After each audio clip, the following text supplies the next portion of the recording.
G'day everyone, welcome back to the channel.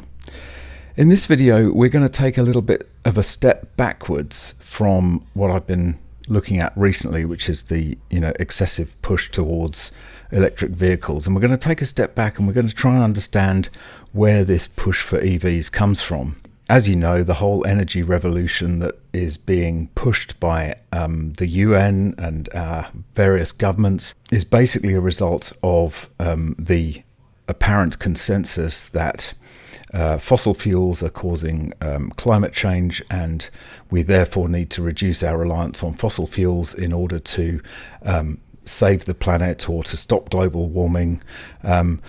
Essentially, we have been told by the UN and the IPCC, the Intergovernmental Panel on Climate Change, that fossil fuels are the most likely cause of the last 40-50 years of planetary warming, which is about like 0.51 degree or something like that. In order to avoid runaway climate change, we need to cut down our use on fossil fuels and look for alternative energy sources. And this has sparked in most countries a desire to hit this magical net zero, where we don't put any carbon dioxide into the atmosphere, and we are carbon neutral, in other words. Now, first thing I want to say is that all of these references to carbon are not black, sooty carbon, elemental carbon, but the colorless gas, carbon dioxide.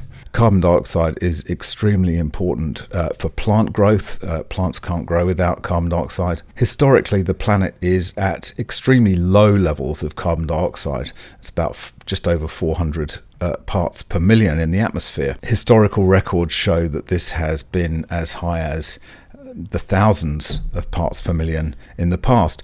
And there's actually no historical correlation between concentration of carbon dioxide in the atmosphere and temperature. So there's too much really to go into in one video, but I just wanted to put a basic statement of what my thoughts are on this, and then over the course of the next few weeks and months we'll try and put some more videos out which kind of do deeper dives into various elements of this to try and explain this mad rush for net zero. So I'm going to talk quickly about the IPCC and why I think that we cannot really trust the pronouncements of the IPCC.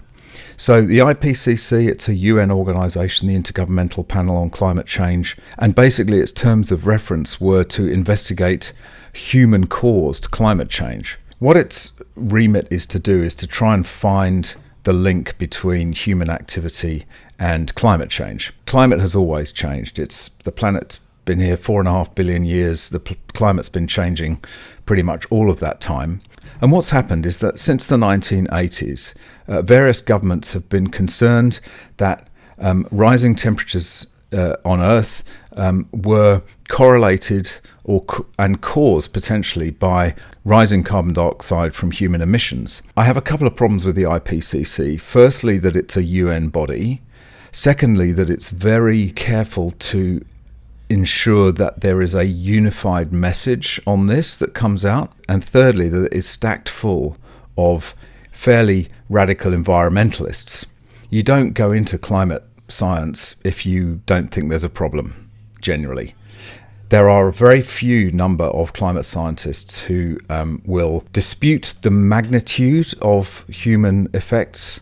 They don't dispute the fact that carbon dioxide causes a modicum of warming. What they do dispute is the magnitude. Really, the key point is attribution, the attribution of the warming that we've seen in the last 50, 60 years. How much of that is attributable to human activity and how much of it is attributable to natural climate variability? And the answer really is that nobody is entirely sure. And you might go to the IPCC summary for policymakers and they say, well, it's more than likely, or it's highly likely that this, that, or the other.